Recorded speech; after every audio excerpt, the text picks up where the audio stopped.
행복한 남자 한선남입니다. 네, 반갑습니다. 오늘은 지난 시간에 했던 벌의 효과? 예, 맞죠? 벌의 효과에 대해서 2편으로 가야 될 것 같네요. 하루 만에 끝나려고 했던 게 제가 또 이야기 하다 보니까 다른 쪽으로 치웠는데, 크게 관계없습니다. 방송 들어가기 전에 이제 제가 며칠 전에 재밌었던 이야기를 한번 해드릴게요. 저는 이제 텃밭을 농사를 해요. 근데 제가 시골 살다가 여기 온 지가 한 11년이 됐는데도, 11년, 한 20년 정도 되었나 보다. 학원 온 지가 20년, 18년 정도 되니까. 저희 어머니하고 이제 어머니가 시골에서 사시다가, 야, 둘째야, 나도 이제 아버지 돌아가시고, 나도 도시에서 한번 살아보자 하셔서 이제 저희 집 옆에다가 이제 집을 하나 얻으셔서 사가지고 이제 하는데 할 일이 없잖아요. 저희 이제 자식들 다 이제 바삐 사는지라. 그래서 제가 이제 어머니하고 이제 시간을 보내고, 어머니가 제일 좋아하는 게 뭘까 생각하다 보니까 농사 짓는 거였었어요.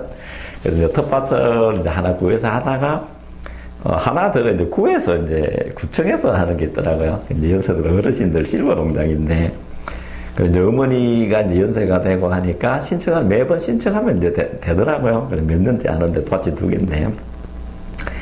근데 거기는 구청에서 하는 데는 어떤 일이 있냐면, 수돗물을 틀어줘야 되는데, 이제 공무원들이나 농장 관리하신 분이 계시니까, 월요일에서 토요일까지 제한적인 거 없어요. 아침 10시에서 4시까지. 그래서 저는 또 일을 하다 보니까, 저희 밭은 항상 좀 가물어요. 물을 제때 못 주니까, 시간이 잘 안 나니까. 그래서 거의 토요일, 일요일마다 이제 가무는데, 그래서 항상 여지껏 올여름 이 가뭄에도 작물이 다 타서 죽었거든요, 사실은요. 월요일에서 토요일까지밖에 물이 안 나오는 거예요. 그래서 저는 일요일날 가면 옆집에 있는 걸 물도 바닥을 긁어서 동냥하다시피 물을 주고 했었거든요. 항상 어머니한테 미안하고 이렇게 또 지청구를 들어요. 이제 얘는 지금 이렇게 하면서요. 근데 오늘도, 어제도 이제 일요일이니까 당연히 물이 안 나온다고 생각을 하고, 저희 반 옆에 바로 소도꼭지 있음에도 불구하고, 남의 집 물통에 있는 거를 가서 퍼다가 물통으로 낑낑거려가며 옷 다 버려가며 줬는데, 옆에 계신 한 분이 아무 말 안 하고 옆에 슬슬 오시더니만 나를 이렇게 끌끌 보는 거예요. 그래서 저는 의아했죠. 근데 이번에 물을 탁 틀어주는 거예요. 근데 그 순간 물이 착 나오는 거야. 그때 제가 큰 걸 배웠습니다. 뭘 배웠나 하면, 있어도 내가 써지하지 않으면 나오지 않는다. 있어도 내가 인정하지 않으면 나오지 않는다는 걸 저는 정말 크게 느꼈거든요. 제가 이 책에도 쓴 거 있는 거예요. 제가 이제 왜 이야기를 하냐면, 인간의 위대성을 내가 보지 못한다면, 내가 내 아이나 내 남편이나 거기까지 갈 것도 없어요. 내 스스로가 훌륭하고 위대하다는 걸 알지 못하면 나오지 않는 거예요. 살며 생각하면 이 책 제일 첫 에피소드가 뭔가 하면 인간의 본질이에요. 나는 누구인가? 자아 발견이라고 합니다. 거기 첫 제목이 뭔가 하면 작은 에피소드가 출장이에요. 출장. 요거는 제가 갓 결혼해가지고 대구 살 때, 서울로 저는 이제 건축이나 조경업을 했고, 그때 제 지사가 있고 했으니까 서울에 가끔 이제 출장을 올 때가 있었어요. 저는 이제 악기를 참 좋아해요. 저는 고등학교 때부터 이제 밴드 활동을 했었으니까, 대학 때도 조금 했고요. 실력이 좋은 건 아니에요. 그래도 출장 시간에 저는 좀 나오면 항상 하루 정도 여유를 두고 와요. 와서 어디로 가냐면 대학로로 가요.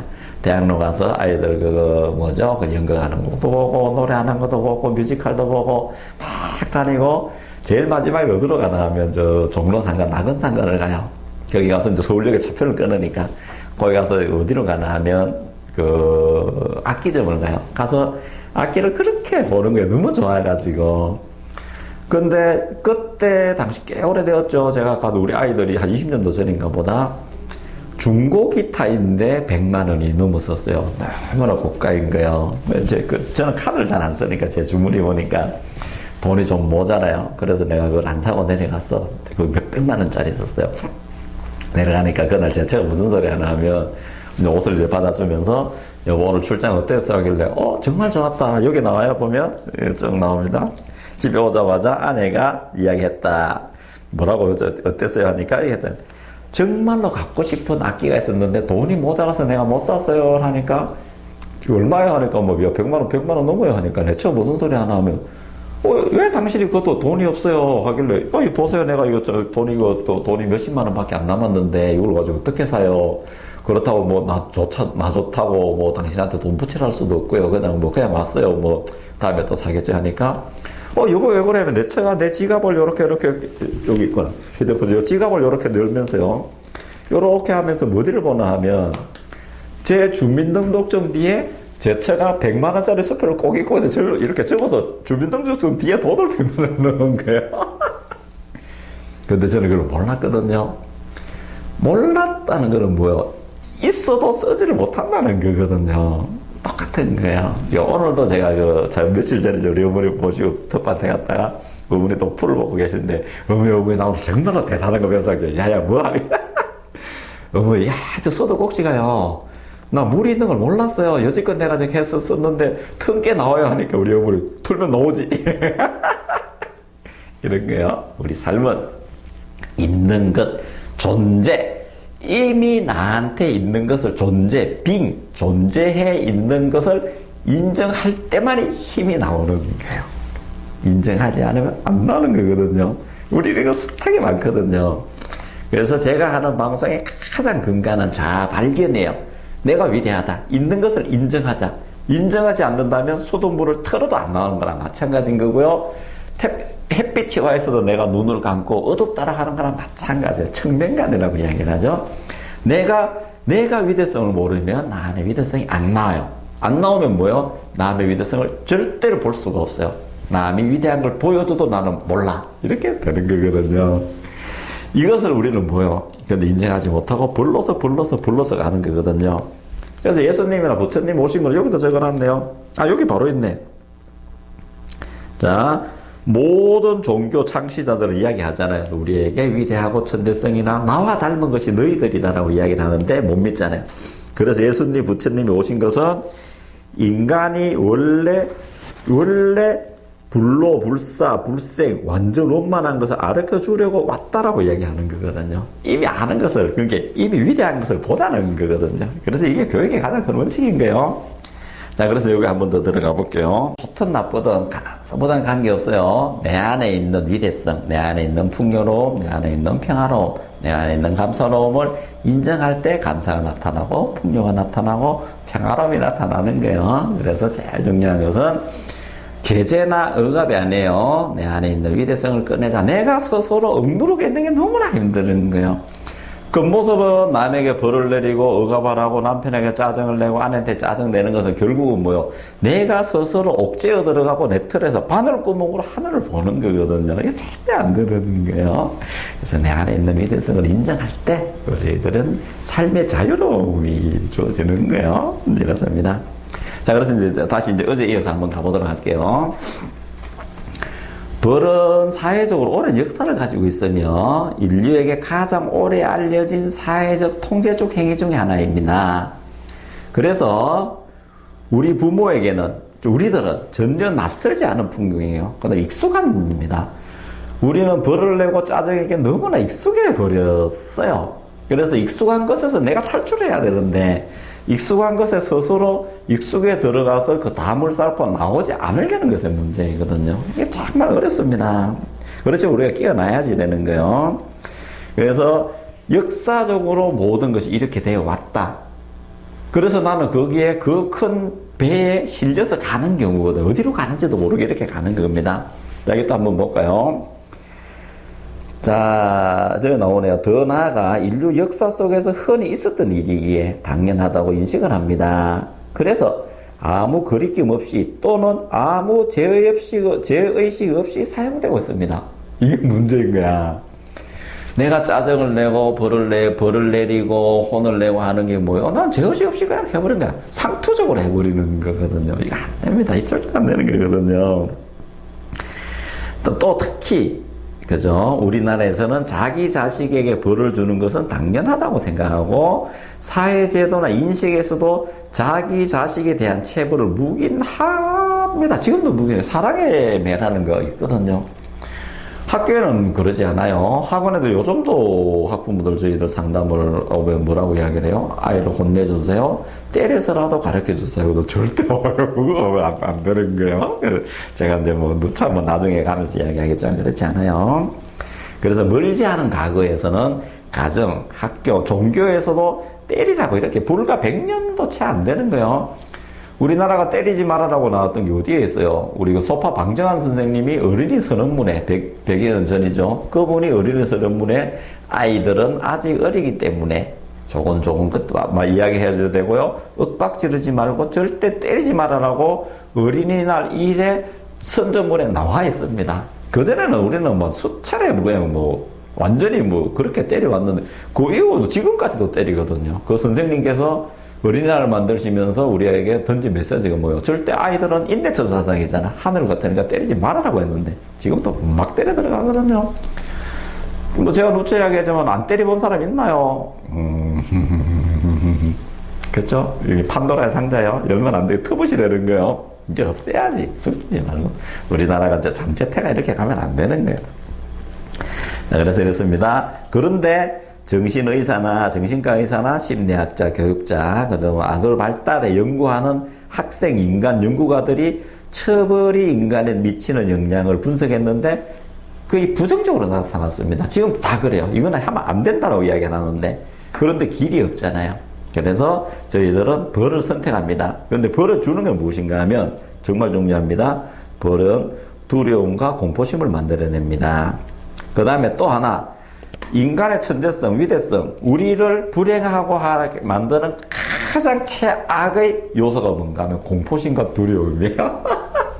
미리 공포를, 미리 두려움, 이를 시도를 못하는 거야. 이러다 잘못되겠지?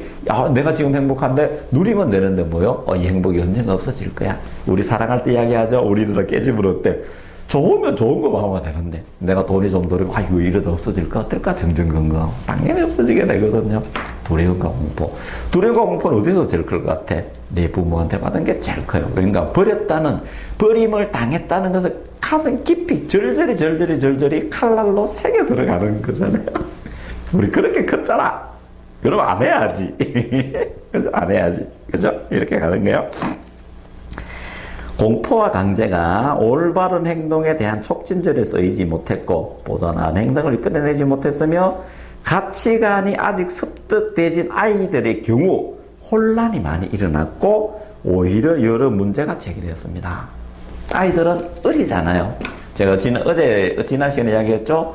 그 결혼하는 아이들 봤을 때 두려움을 가지고 세상을 나가 아직도 57에 저도 두렵거든요. 가치관이 저는 인간의 가치관, 새로운 세계관을 연구한 지 30년이 넘는데도 제 가치관이 명확하게 가지고 세상을 비춰가지 못하는데 지금 그 아이들에게 우리 부모가 윽박지르고 부모의 화난 표정 하나만 해도 몸이 이게 다 찌그러들잖아요. 저도 어렸을 때 저희 아버지가 그렇게 친구처럼 존경하는 아버지였음에도 불구하고 아버지 인상을 한번 쫙 쓰면 지금 생각해도 뭐 몸이 쫙 찌그러지는 것 같은데 아이들이 오죽하겠어요. 이렇게 가는 거예요. 많은 연구가들의 처벌에 대한 영향을 연구했지만 결과는 비슷하게 나타났고 벌은 좋은 쪽의 영향은 거의 없습니다. 벌이 어떻게 좋은 쪽 영향을 주느냐고. 벌은 벌이지 교육은 교육이고 저는 벌을 교육으로 탈바꿈시키는 것을 가정에서 하자는 게 제가 곧 나오겠지만 1분 안에 다 끝납니다. 1분 아이 꾸준함 완벽하게 꾸준함이 뭐야? 엄마 마음이 어디에 있는 걸 엄마 마음을 보여주는 건데 엄마가 부끄러워서 울어요. 제 방법대로 하면요. 벌이나 문책이 무서워서 착한 일을 하는 사람은 참으로 착한 사람이 아닙니다. 형벌이나 꾸중이 있건 착한 일을 행하는 사람이야말로 참으로 선한 사람입니다. 강제나 벌이 두려워 선을 행하는 사람과 스스로 선을 행하는 사람과는 나타난 모양에서는 같을지 모르지만 전자는 종이고 후자는 삶의 주인이고 지배자입니다. 제가 이렇게 썼습니다. 한번 볼까요? 자, 이 책 한번 보여드릴게요. 가난도 병이다. 이 책 꼭 사서 오세요. 이거 정말 좋은 책입니다.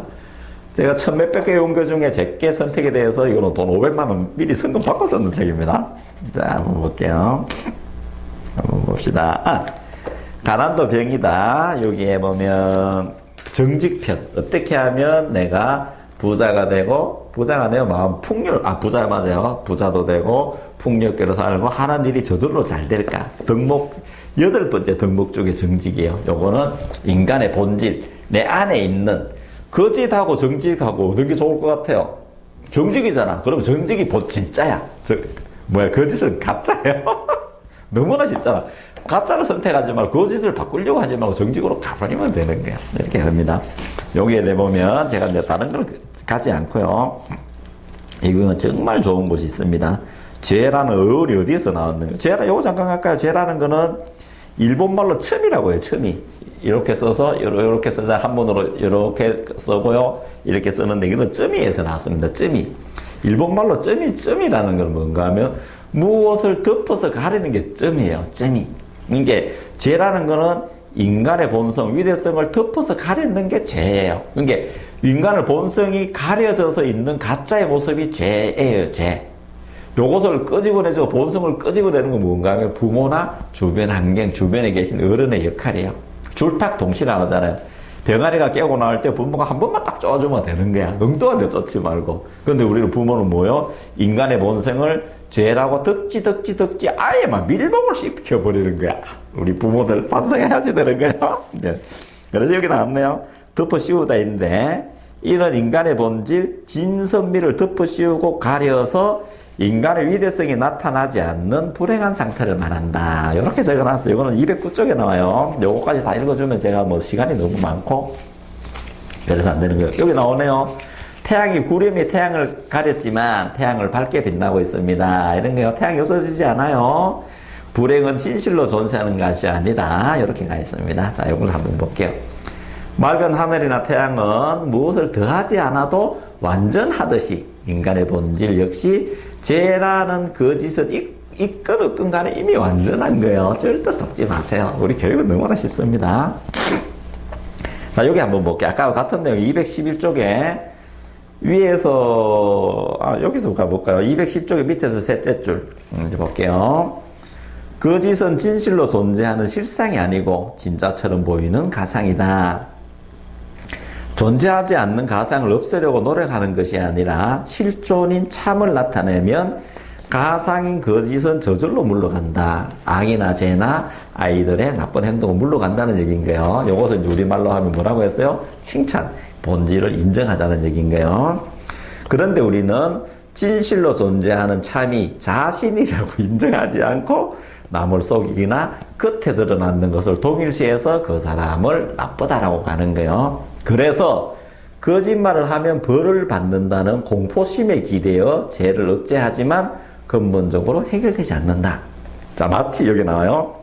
마치 선생님을 욕하는 학생은 선생님이 나타나면 시침이 뚝 떼고 우리 이런 게 있었죠. 오는데 선생님이 오면 야 누구 막 선생님 욕하고 선생님하면 시침이 뚝 떼고 착한 척하고 있죠.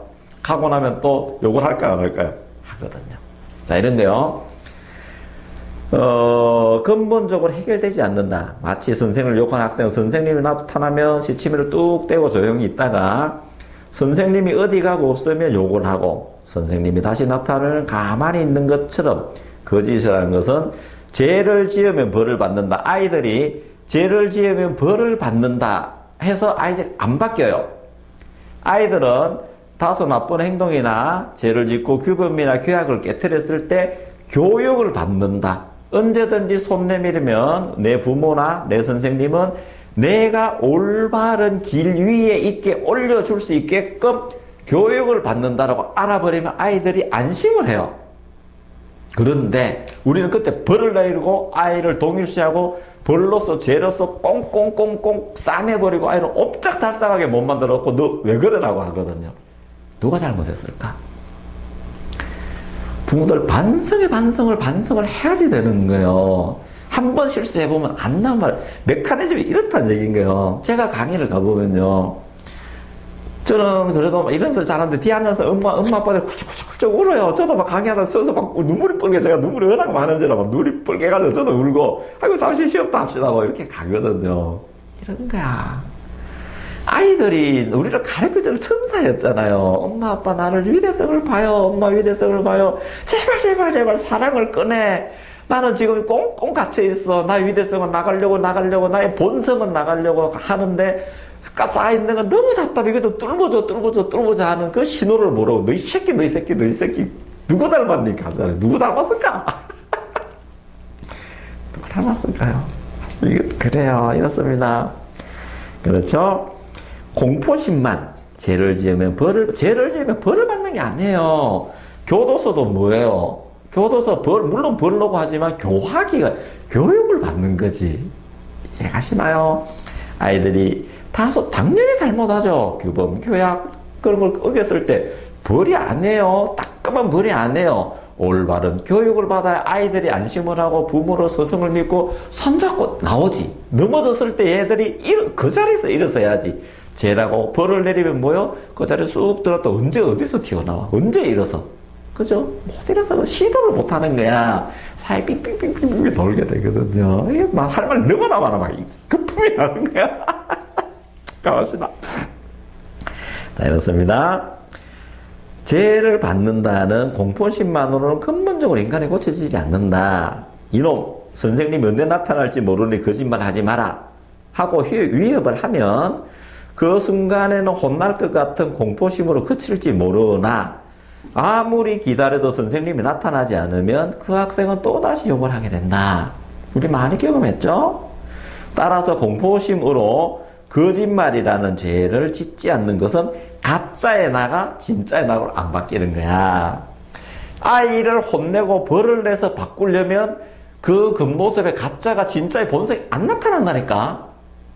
어떻게 나타나느냐고. 이거는 우리는 되지 않는, 제가 저쪽 방송에 이야기했지만 뭐요? 제비야 이건 화두로 제가 던진 거예요. 제비야 네가 품고 있는 알은 무정란일세. 제비는 좋은 소식을 가져오고 아이에게 위대성이 나오고 내 남편이나 내 아내 좋은 게 나오려고 내가 그렇게 했지만 그렇게 하는 방법이 잘못되었으니 내가 아예 무정란을 지금 품고 있는 거야. 안 된단 말이에요. 너 위대성을 봐주는 걸 아이들이 숨통을 트여서 고개 톡 찍으면 돼. 아니야, 너 위대해. 지금은 너의 위대성이 아직 덜 나온 것 뿐인 게요. 그거 절대 아니야. 야, 괜찮아. 나도 그렇게 컸단다. 그거 다 지나가는 거예요. 엄마 아빠가 손 내밀어 줄게. 따뜻한 눈초리를 보내주고 안아주고 등 두드려주고. 뭐 이거 부모잖아. 이거 뭐 어려워.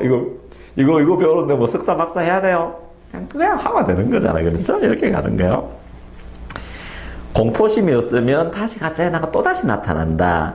가짜의 나를 공포성으로 가둬놓는 것만으로는 아무것도 안 된다. 가짜의 나를 본래의 자리인 무로 돌아 놓아야 된다. 이것이 뭔가 하면 인간의 본성에 있는 위대성을 인정하는 거예요. 자, 이것도 한번 볼게요. 자, 이 책에 있는 266쪽인가요? 아니, 이 책이 아니에요. 죄송합니다. 자, 266쪽을 한번 볼게요. 오케이. 266쪽, 요거 한번 볼게요. 저 메커니즘을 제가 이제 간단하게 다시, 저번에도 한번 말씀드렸지만, 한번 보고 가야 될 것 같아서요. 제가 한번 보겠습니다.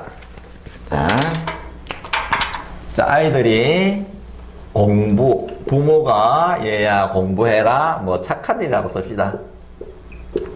좋은 일을 해라 라고 했을 때, 아이들이, 자, 놀고 싶은 마음이 있어요.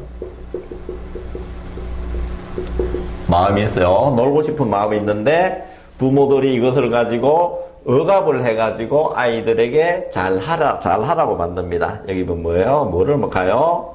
억압이나 강제로. 자, 여기서 억압이나 강제로 이것을 하게 만들어요.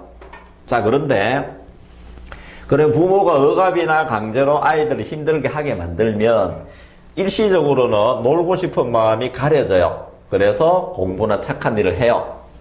그런데 부모가 강제나 억압이 없어져 버리면 또다시 놀고 싶은 마음이 튀어나올 거야, 안 튀어나올 거야? 튀어나옵니다.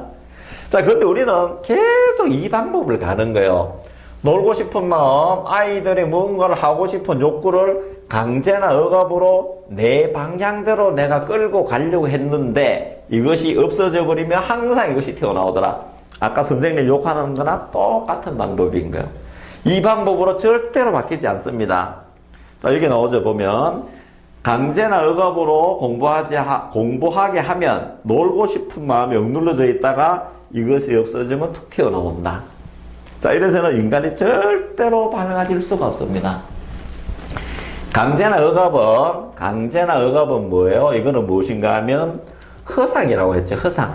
실제적으로 내가 진짜에나 죄로 가려져 있는 것을 뚫고 들어가지 못하고 그것을 더 덕지 쌓아 놓는 방법인 거예요. 강제나 억압이 아니라 앞에서 절대로 끌고 가서 될 일이 아니에요. 뒤에서 아이의 특질을 봐주고 그 중에 잘하는 걸 인정하고 가면 되고요. 정말로 내가 그러면 무조건 아이를 놔둘래 방치로 가는 경우가 많거든요. 그러면 내가 원하는 방향으로 어떻게 키울래? 그거는 제가 한참 있다가 나왔네요. 지금 잠깐 나와서 말씀을 드리면 공부나 착한 일을 지금 안 하고 있지만 내가 그 모습을 상상하고 그것을 말로 조금 잘할 때 그것을 말로 표현해주면 되는 거예요. 자, 이거 어렵지 않습니다. 아이 키우다 보면 아이들이 어렸을 때 엄마 다리에 매여서 지 하고 싶은 걸 해달라고 칭얼칭얼하고 징징거리고 하면 때리도 안 되고 너 지금 엄마 설거지 하는 거 안 보여? 바쁜 거 안 보여도 엄마 뭐 하고 칭얼칭얼 하죠. 그럼 아이들한테 칭얼거리는 소리 듣기 싫으니까 그런 말투 안 쓰지 말라고 그렇게 힘들거든요. 근데 아이들이 안 된단 말입니다. 그때는 어떻게 해야 되나? 저한테 많은 사람들 상담을 오죠. 그때는 제가 어떻게 가르치냐면 칭얼칭얼하고 징징거리다가도 어떨 때 아이들이 바르게 말한 말이 있어. 노래를 부를 때라든지 올바른 말을 쓸 때가 있어요. 그때 칭찬해주면 되는 거야. 칭얼거리지 말아 해서 칭얼거리지 안 된단 말입니다. 그러면 아이가 기뻐서 하는 말, 그때 야, 너 그 소리 들으니까 엄마 마음이 기쁘단다 라고 이야기해주면 아이들이 저쪽으로 끌려 나오는 거예요. 똑같습니다. 공부 잘하는 아이들 만들려면 뭐요? 아이들이 놀다 책상에 앉으면 우리 부모 뭐라고 해요? 해가 서쪽에 뜨겠는데 어쩐 일이 이것이 아니에요. 그래, 이것이 내 원래는 모습이야. 참 보기 좋아요. 라고 그걸 칭찬해 주면 돼요. 저도 이거 글자가 졸필이지만 요즘 아이들 글자가 정말 졸필이죠. 받아쓰기 엉망으로 쓰거든요. 여러 가지 중에 글자 이 중에 쓰는 것 중에요. 제가 아이들한테 글자 잘 쓰게 하는 방법 너무나 쉬워요. 너 글자 바르게 써라. 이것도 뭐니 저것도 뭐니. 이게 뭐니가 아니에요. 그 중에 이 글자 중에 나쁜 거 중에 글자를 고쳐라가 아니라 요것 하나 뭐예요? 제가 이렇게 써줬어요. 야, 글자 잘 썼다. 하니까 아이들이 그다음부터 반듯하게 쓰는 거예요. 우리나라 그러니까 한번 볼까요? 히딩크. 그 다음에 우리나라 그 야구 같은 게 있죠. 예전에 TV에 나왔던 적이 있었어요. 유소년 축구, 그때 아이들 축구 하는데 그때 감독 이름이 모르겠다. 그 사람이 온 국민의 우리 교육 자료를 많이 쓰는데요. 거기까지 가지 않아도. 우리나라 코치들은 보면요. 뭐 야구가 되든 뭐가 되든 간에 정말 프로임에도 불구하고 그거 나쁜 거를 고치려고 그렇게 박찬호인가 이분들이 미국에 갔다 왔을 때 코치를 비교하면서 방송했던 게 있었어요. 잘못된 걸 고치려고 그렇게 코치들이 가르쳐 준대. 근데 미국을 가보니까 잘했는 걸 잘하라고 그걸 잘하라고 그렇게 가르쳐 준대요. 이렇게 되는 거요. 예전에 우리 아이들 유소년 축구 FC 이런 게 해가지고 국내 아이들끼리 막 하던 걸 외국에 나갔던 적이 있어요. 우리나라 유능한 아주 이름을 실명한 이야기하면 안 되겠다. 그 사람이 코치지로 갔을 때 쉬는 시간에 아이들한테 작전 명령을 내리는데 아이들한테 너 이거 잘못했고 너 이거 잘못했고 너 이거 잘못 이렇게 나오는 거야. 근데 상대편을 보니까 얘들아 이거 어떻게 하면 되니? 이렇게 야 그래 너 그거 잘했다. 이렇게 그래 잘했다. 나 앞으로 그렇게 해볼래라고 그랬거든요. 그래요? 이게 그의 모습인 거예요. 우리가 이렇게 살아왔기 때문에 그래요. 그래서 강제와 억압으로는 절대로 되지 않는다. 그것을 억압으로 해서 될 일이 아닌 거예요. 자, 그러면 또 하나 이제 볼게요. 도표로 있는 건데요. 249쪽이네요. 요 뒤편은 제가 항상 이야기하지만 아이를 천재를 키우는 원리. 다음에 나올 책이에요. 요것도 정판 더 해야 돼. 조금 더 보태가지고 제가 강의했는 거. 저희 학원에서 매주 금요일 날 아침에서 한 2시간, 3시간 정도를 학부모들 오시라 해서 매주 강의했던 거예요. 그때 저한테 강의 들었던 분들이 지금 강사로 나가시는 분들 계세요. 일분꾸지란 강사, 이런 거 하시는 분들 계시고, 부모님들이 아이들하고 관계없이 저를 그렇게 좋아하고, 집에 일이 생길 때마다 저한테 상담을 해요. 저를 멘토로 해가지고 뭐 부부관계, 시어머니 관계, 친정의 관계, 뭐 흉어그릇이 다 털어놔요. 자기 집안의 문제 다 들어주면 제가 그래요, 그래, 예, 다 들어주고 이렇게 한번 해볼래요, 저렇게 한번 해볼래요. 며칠 전에도 뭐 그런 사람이 있었고 또 이게 저쪽에 먼 데서도 뭐 선생님 힘들어요, 오세요 해서 막 이야기하고 하거든요. 그런 거요. 249쪽에 한번 볼게요. 249쪽에 어떤 이야기가 있나 하면, 그러면 왜 반항을 할까? 그러니까 왜 지금 내가 원하는 대로의 결과치가 안 나오고 내가 원하는 대로 내 가정이 이루어지지 않고 왜 내 남편, 내 아내, 내 아이는 내 마음대로 안 될까에 대한 거를 제가 도표를 한번 그려놓은 적이 있어요. 249쪽입니다. 여기 보면 아내 입장에서 한번 볼게요. 아내. 자, 여기에서요. 자, 아주 쉽습니다. 아이나, 그 다음에 남편, 편의 반항. 자, 요거는 이렇게 됐지만, 이거는 뭐예요? 전체 환경이에요. 환경. 우리 애가 가난해진 것도 환경이요. 그 다음에 내가 어떤 직장에서 문제, 그 다음에 뭐 학교에서 문제, 모든 문제는 뭐요? 나를 둘러싼 환경이 내 맘대로 안 될 때, 환경이 지금 힘들 때를 이야기하는 거예요. 자, 아내나 남편, 그 다음에 나의 환경이 이렇게 졌네요. 아내나 남편, 나를 둘러싼 환경이 지금은 반항이라고 이야기합니다. 다시 말하면 내가 원하는 대로가 아니라 반대의 결과를 내가 맞닥뜨렸어요. 좋으려고 결혼을 했고요. 정말로 둘이 사랑을 해서 아이를 낳았어요. 좋으려고 내가 사업을 하고요. 돈 벌려고 사업을 하고, 좋으려고 직장을 가고, 내가 좋으려고 뭐 석사가 되고 박사가 되고 좋으려고 했는데 뭐요? 지금 되돌아보니까 그것이 나를 발목을 잡고 있더라. 앞으로 나가지도 못하고 뒤돌아가지도 못하고 이혼하지도 못하고 아이를 버리지도 못하고 절절히 미칠 것 같은 환경에 내가 딱 직면해 있어.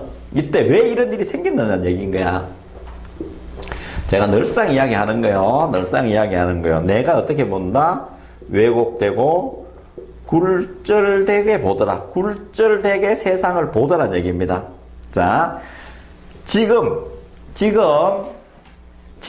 내 마음에 안 드는 내 남편, 정말로 내가 마음에 안 드는 내 남편을 갖다 버리면 그 사람한테 그 사람을 감사해요, 땡큐 하며 그 사람을 같이 갈 사람이 가서 웃으며 살 사람 나올까 안 나올까?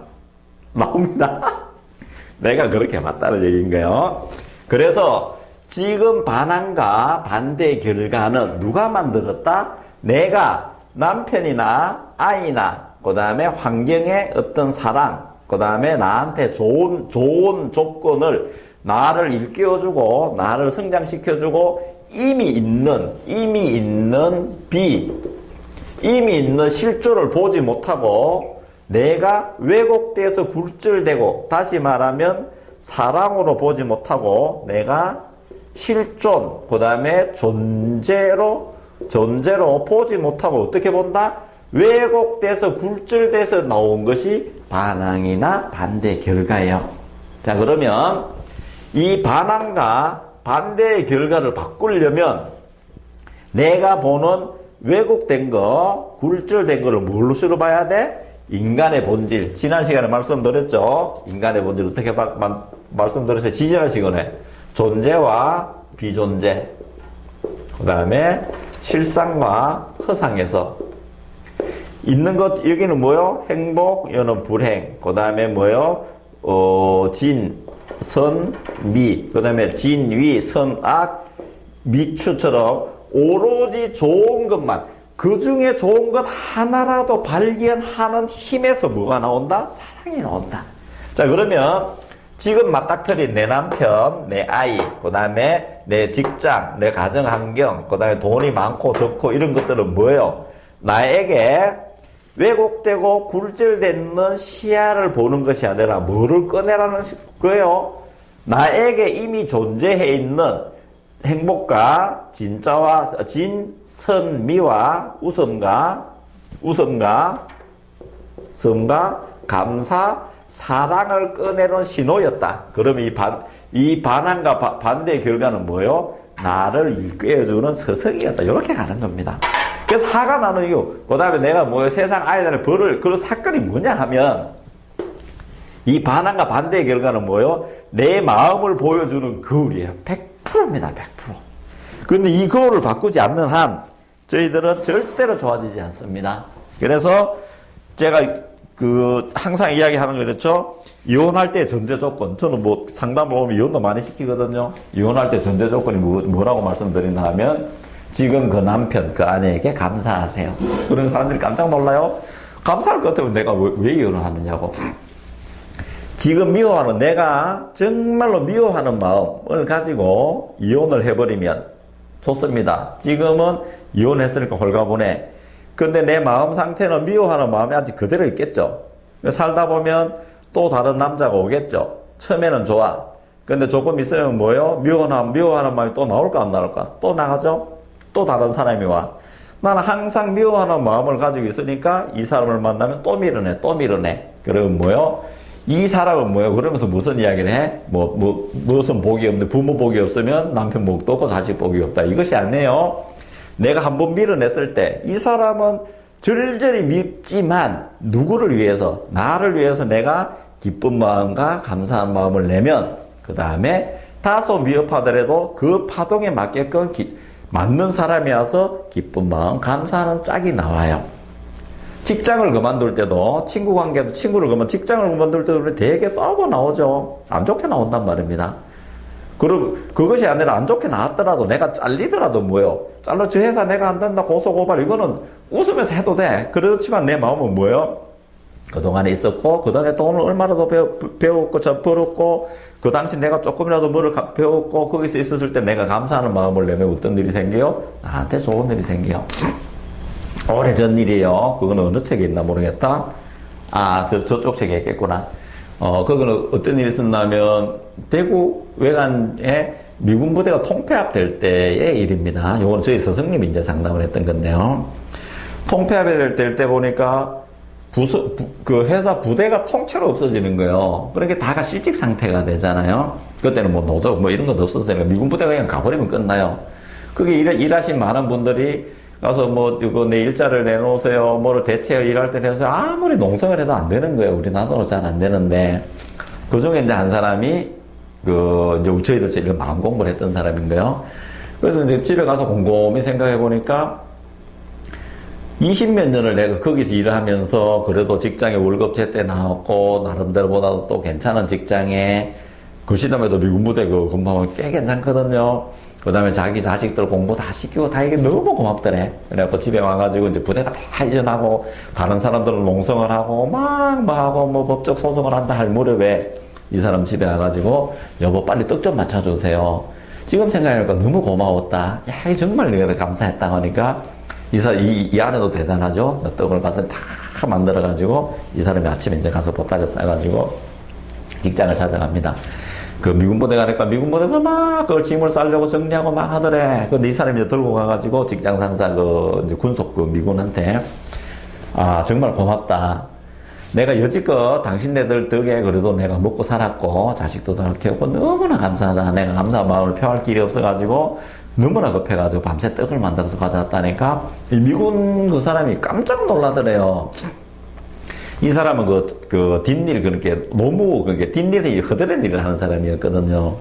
근데 이분이 하는 소리가, 내가 수백 명이 있었는데, 간부도 있었고, 당신보다 더 편하고 더 좋은 쪽이 있었었는데, 한 번도 감사하다고 하는 사람이 없었다. 근데 당신은 이렇게 떡을 싸가지고 오더니 세상에 이런 일이 어디 있냐, 너무나 감사하다 하면서 잠깐만 계셔보라 하더래. 근데 그 자리에서 전화를 몇 군데 띡띡띡띡 하니까, 자기가 가면서 자기 유관했던 그 관계 기간에, 이렇게 좋은 사람이 있는데, 우리 이사가 가려고 하니까 감사하다고 떡을 쏘는 사람이 있다. 이런 사람이 있는데, 내가 이 사람을 적극 추천할 테니까 당신 회사에 좀 써줄래요? 라고 하더래. 근데 이 사람이 자기 원래 미군 부대에 있던 것보다도 더 좋은 조건으로 그게 특채돼서 갔거든요. 이게 마음의 법칙인 거예요. 근데 우리는 항상 마음밭이 거칠다 보니까 또 우리가 그렇게 배워왔고, 우리나라 전체가 그래요. 6.25, 이게 일본 거치고, 전쟁 거치고, 독재 거치고, 클 때로 그게 악으로 이렇게 몰려져 왔어요. 특히 일본 잔재가 교육부에 들어가서요. 이거 정말 제가 몇 시간 해야지 되는데, 교육의 일본의 그 잔재가 아직도 못 벗어나는 거예요. 그래서 우리가 바른 게 이렇게 100년도 더 걸릴 거예요. 벗어나기가요. 그래서 무엇인가 하면 이런 거예요. 너무나 우리가 힘들게 팍팍하게 그런 환경에서 자라왔는데 급속도로 민주화되고 그 다음에 경제가 되는데 우리는 지금 싸워야 될 대상이 안 보이는 거예요.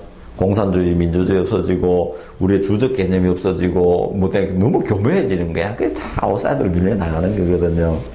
그래서 복잡하게 생각하지 말고 이런 거예요. 세상이 그렇더라도 내가 탓하면 안 되는 거예요. 세상이 내일 망한다 하더라도 나는 사과나무를 심을 수 있어야 되고요. 희망을 이야기해야 되고 꿈을 이야기해야 되고 발음을 이야기해야지 되는 거잖아요. 그래야지 되는 건데 그래서 대인관계가 되든 대물관계가 되든 무슨 관계에서도 그 상대를 탓하면 내 마음이 더 죄로 그게 악으로 쌓여진단 말이에요. 안만 바치게 되거든요. 그러니까 더 나빠지고 더 나빠 죽을 만큼 힘들어서 툭 깨고 나온단 말이야. 그렇게 가기 전에 나는 어떻게 가야 되나 하면 나를 위해서 혼을 내는 것도 뭐예요? 아이를 잘 되기 위해서 아이를 혼내는 게 아니에요. 어떻게 아이를 잘 되려고 혼을 내요? 지가 지켜보지 못하는 거지. 쉽게 이야기 한번 들어볼까요? 애를 데리고 백화점을 갔어. 아니면 어디 장난감 가게에 갔어. 아이가 죄송합니다. 아이가 장난감을 사달라고 막 때렸어. 뭔가 집에 있는 거야. 아니면 뭐 비슷한 게 있어. 뭐 또 돈도 좀 없어. 그래서 안 된다고 내가 계속 때려주고 대굴대굴 굶들고 때려도 안 돼. 그러니까 엄마가 장난감을 사주면서 뭐라고 이야기를 해요? 저놈 줘라고, 쟤 줘라고 사줬다고 하죠. 맞을까요? 아니죠. 엄마가 그걸 지켜볼 힘이 없으니까 사주는 거야. 정말로 교육을 가고 그 아이를 위하기를 사줬더라면, 그랬더라면 처음부터 사주든지, 애 줘라고 했다면, 아니면 처음부터 안 사주려도 아예 안 사주든지 끝까지 어떤 일이 있어도 안 사줘야지 되는데 뭐요? 적당한 선에서 에이 핑계대잖아. 저놈 때문에 사줬다고. 어떻게 저놈 때문이요? 내가 지켜볼 힘이 없기 때문에 그런 거지. 이런 거예요. 우리가 이렇게 살면 안 되는 거예요.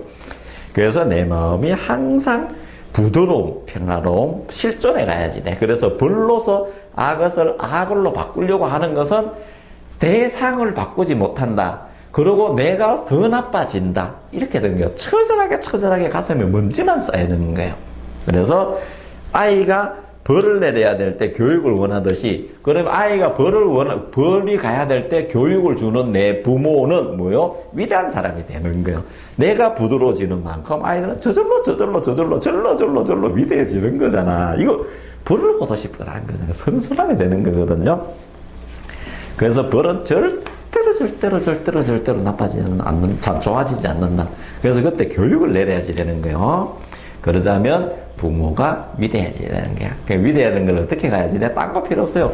실존에 있는 거예요. 기쁨과 감사. 그러니까 끊임없이 딱 한 가지만 하면 돼. 끊임없이 감사합니다. 아침에 딱 눈 뜨면 뭐야? 저 같은 경우는 눈 뜨자마자 감사가 일어나는 게 감사합니다. 그것을 감사합니다. 양치하면서 눈 딱 뜬과 동시에 자리에 딱 뜬과 동시에 저 의식이 딱 돌아오는 순간 제 입에서 나오는 건 뭐예요? 아버지 감사합니다. 어머니 감사합니다. 아내에게 감사합니다. 자녀에게 감사합니다. 천지 만물에 감사합니다. 저는 종교 안 가지고 있거든요. 사람들이 저보고 뭐 목사하세요, 목회 활동하세요. 저는 종교 무교예요. 저는 철저하게 무교지만 저는 어떤 신과의 관계성은 저는 뭐 철저하게 믿어가는데 어떤 종교에 속했진 않아요. 근데 저는 제 삶이 그렇게 감사한 거예요. 나를 위해서 감사해요. 끊임없이 남에게 감사하고 축복을 하고 나 사람에게 막 경의를 표하고 마음속으로 드러나서는 안 해요. 웃어주고 끊임없이 웃어주는 거예요. 웃는데 힘든 거 아니잖아요. 잠자리에 누우면 하는 게 정말 오늘 잘 살았다. 이렇게 좋은 거 보고 이렇게 감사한 거 보고 이렇게 축복일 수가 없구나. 감사하다. 여보 감사해요. 친구에게 감사해요. 저를 도와줘. 제 주변에 있는 사람에게 감사해요. 끊임없이 그렇게 감사해요. 그래도 주변에 제 차하고도 토닥거리고 싸울 때도 있고요. 제 아이들하고 말을 안 들을 때도 있고 삶이 저를 힘들게 할 때도 있고요. 막 돈도 모자라고 점점 근거할 때 있어요. 겉으로 다 대응을 해요. 제 차하고 며칠 전에 싸워서 요즘 뭐 말도 잘 안 하는데 겉으로는 그렇지만 마음속에서는 축복을 내리는 거예요. 지금이 좋아지는 기회인 거예요. 제가 이렇게 가면 제 저도 그동안에 말로서 하지 내가 여보 이렇게 헤어지는 게 아니라 아내 남편의 모습 이럴 때는 제 처가 스스로 안으로 들어가서 무엇인가 보게 만드는 거거든요. 조금 요거는 길게 가요. 제가 일부러 아이고, 그럴까요? 그러면서 서로의 위대성을 봐주는 거예요. 그걸 지켜보는 저는 마음이 좀 아파요. 그렇지만, 이제 지금은 서로가 이제 깨치고 나야 될 때인 것 같아서, 나이가 50대 후반에 넘어가면 뭐예요? 동지로 살면서 내 위대성은 내가 발견해 가는 거니까. 그래서 이야기가 좀 길어지는데, 절대로 벌은 필요하지 않다. 강제나 억압은 일시적인 거다. 본질을 죄라는 점이로 감싸는 거예요. 감싸고 뭐예요? 동일시하고. 그래서 그것을 스스로 멀어짐을 보면서 뭐예요? 나도 또 절절하게 가슴에 피폐만 남습니다. 지금 제 방송 들으시는 분 아니면 전국에 계신 분들 한번 우리 물어볼래요? 어디 가서 내가 우리 울고 싶을 때 있죠? 어디 가서 내가 끼안고 펑펑 울어줄 상대 있어요? 한 사람만 있어도 성공했는 거야. 또 설사 내가 그 사람을 붙잡고 펑펑 운다 해도 그 사람은 나보다 더 슬퍼. 지금 우리 다 이래. 표현만 안 해서 그렇지. 제가 조금 더 커지고 하면 제가 수련원이 생길 거예요. 그러면 울음방 하나 만들고 싶어. 울음방. 거기 들어가면 막 펑펑 울고 뭐 그런 방 하나 만들면 좋겠어요. 딱 저는 명상소리로 다른 거 필요 없고요. 울음방, 웃음방 이렇게 들어가면 깔깔깔깔 웃게 만들겠다. 들어가면 울게 만들겠다. 가서 어머니 노래 틀어주고 캄캄하게 놓고 수건 몇 장 갖다 놓고 펑펑 좀 제발 좀 울고 나오게. 그래서 울고 나오면 제가 다 안아주고 저 많이 해봤거든요.